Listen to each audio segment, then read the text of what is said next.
friends of the family and strangers, and my family used to rape me, make me abort the babies I had.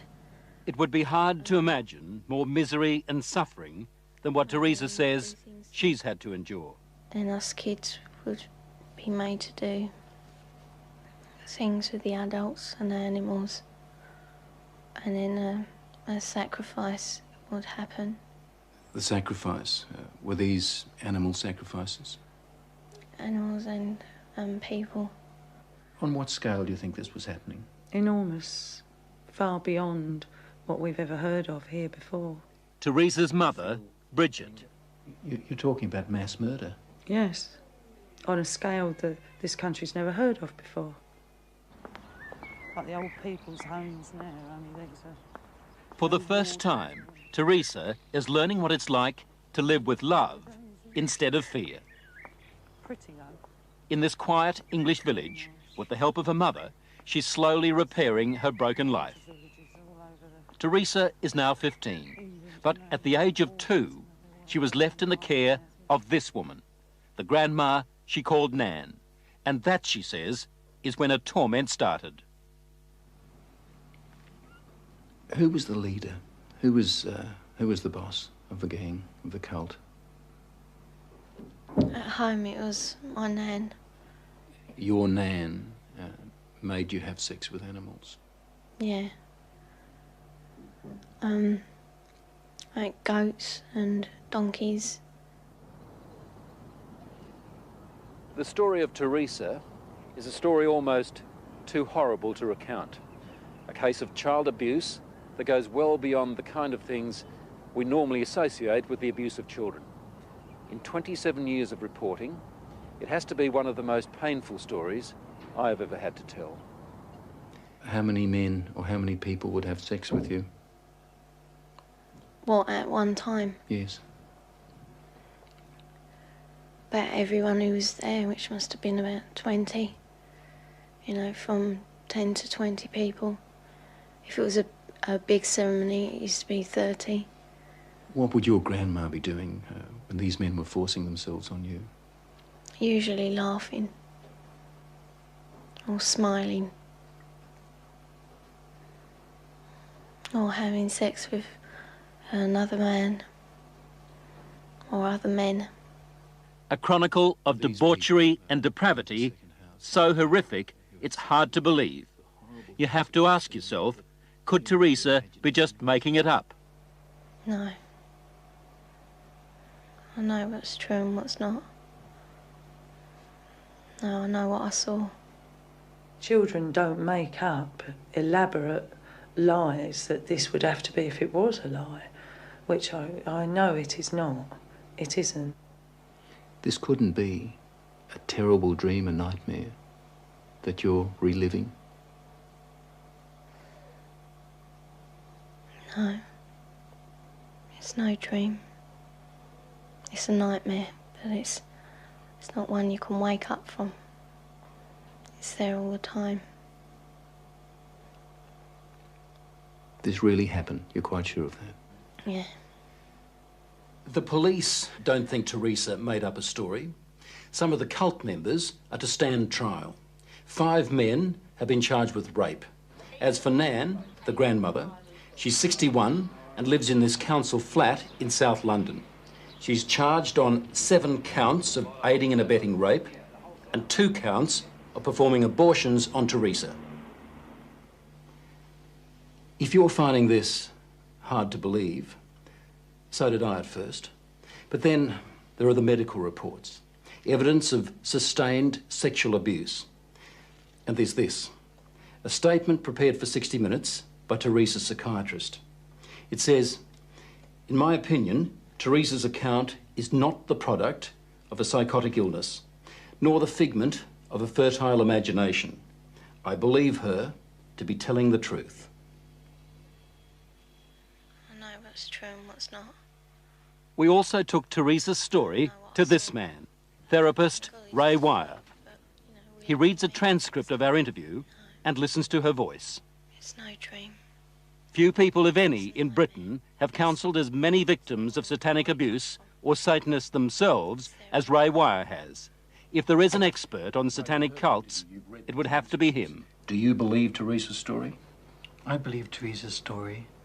It's exactly the same story as I've heard from men who says they've done it. You've dealt with other cases like hers? Yes. 21 cases like hers, he says, in the past 2 years alone. Themes like they were put in boxes with spiders and worms, where they were trapped in fear, where there was a high use of excrement and urine, where there was talk of human sacrifice. Take just one of those rituals, putting children in boxes with spiders and worms.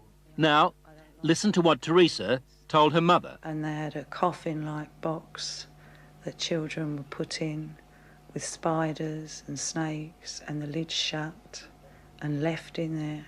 I would have come out deranged. I could not have coped with that mentally at all. You have evidence to back up stories like Teresa's, that this is really happening? Well, we have that age of child, 6, 5 and 4, giving information that ties up with Teresa. How do those children know? How do those children able to describe rituals, to talk about ceremonies, to talk about sacrificing animals? How do those children know? Nightmares, imagining it? You can't imagine those things at 3 and 4 years old, and you also don't have the evidence of anal sex abuse and oral sex abuse and all that other abuse that clearly those children have experienced and endured. During these ceremonies, was Satan, the devil, ever referred to? He was called Lucifer.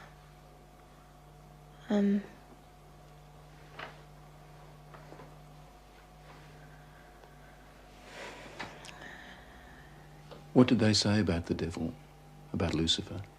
That killing the people made him happy.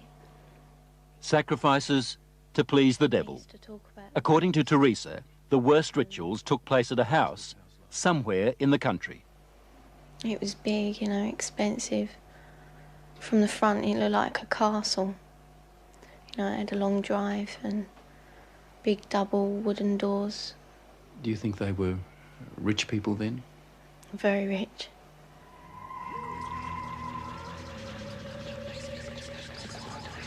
Now, where was this big house somewhere in the country? Teresa says she can't take the police there because the Satanists made sure she'd never know how to find it.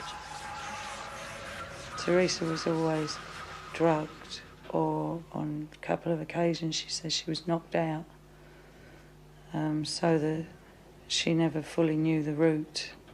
There was a tramp who was brought in once, and he was killed. He was cut from his throat down to his stomach, and they ate him, or bits of him. They killed a man at a ceremony? Yeah. In front of you?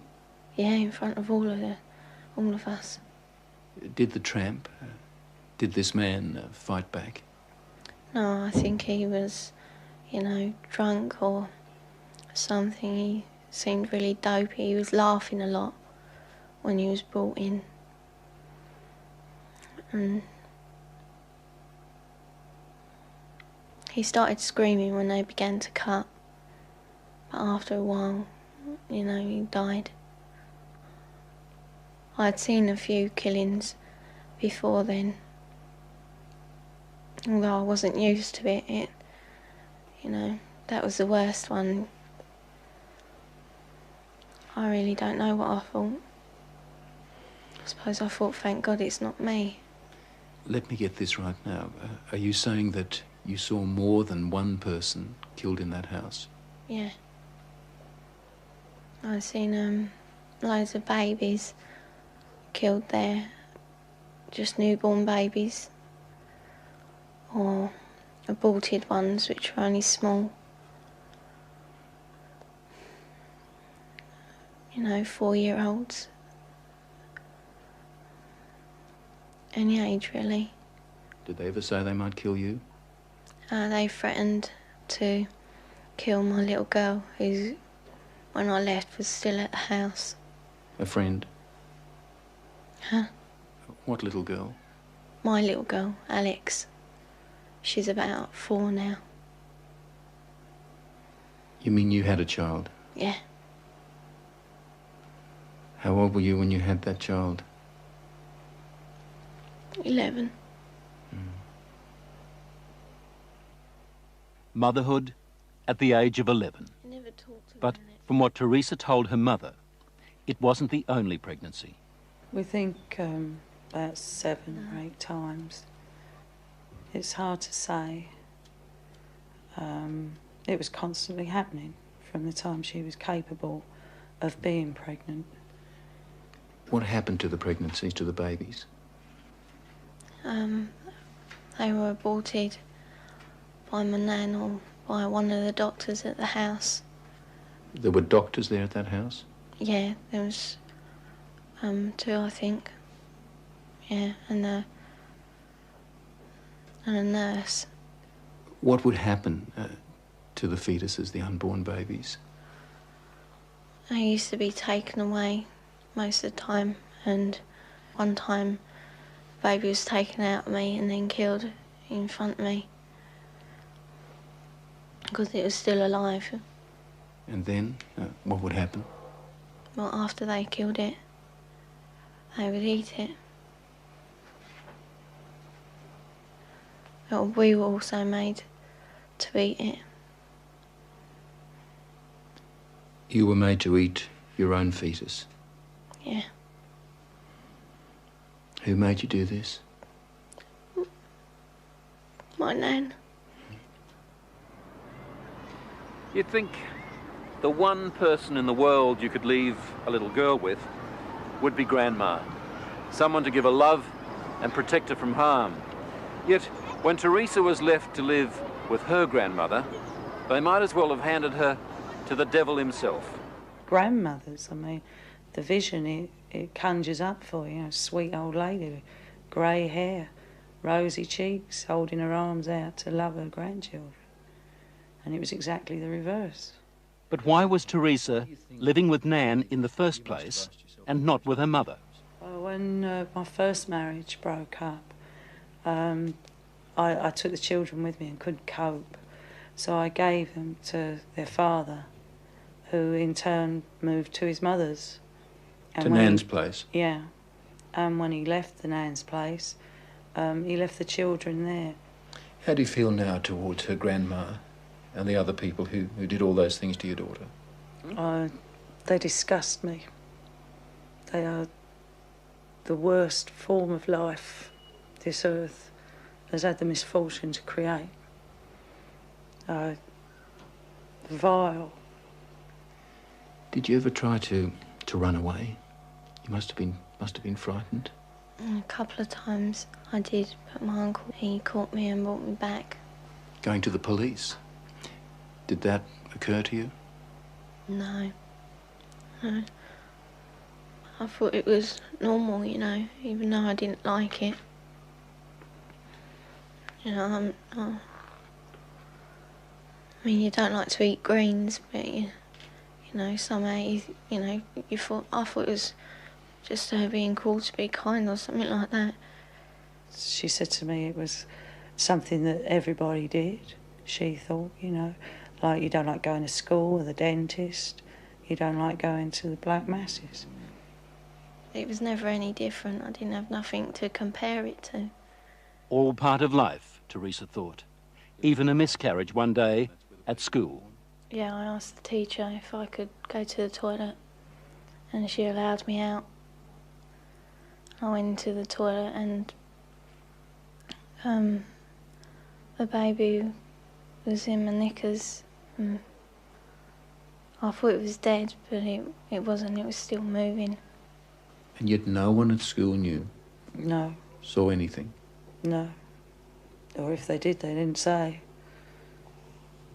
No, she was treated for a high temperature, fever, nothing more. What did she do with the baby? She kept her for a while because she was frightened that they'd use the child as part of the rituals. So she turned the pencil case into little coffin. Apparently she put roses in to make her smell sweet. Put a letter with her. Pictures of herself and her brother. A picture of me. And then I put it down the chute because I didn't want my nan to get it. As we said earlier, the police have already charged some members of the cult, and we know they're also investigating Teresa's accounts of those ritual killings. If there were as many as she told us, then the Satanists had a problem. How did they get rid of the bodies? They had a tub, you know, pretty big, I don't know. A very big tub, and they used to put the bodies and bones in there. And it used to go like, you know, fizzy and that. And then there was nothing left. Or there didn't seem to be, but when they cleared it out, there used to be a sludge at the bottom. Teresa's story, her account, doesn't really surprise you. It doesn't surprise me in the light of satanic abuse, no.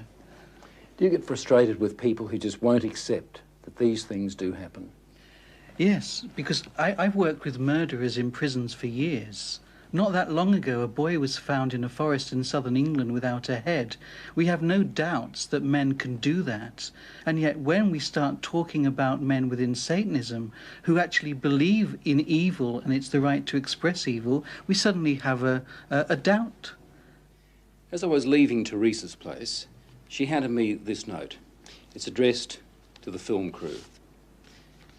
She says, "Thanks for bothering to help kids like me.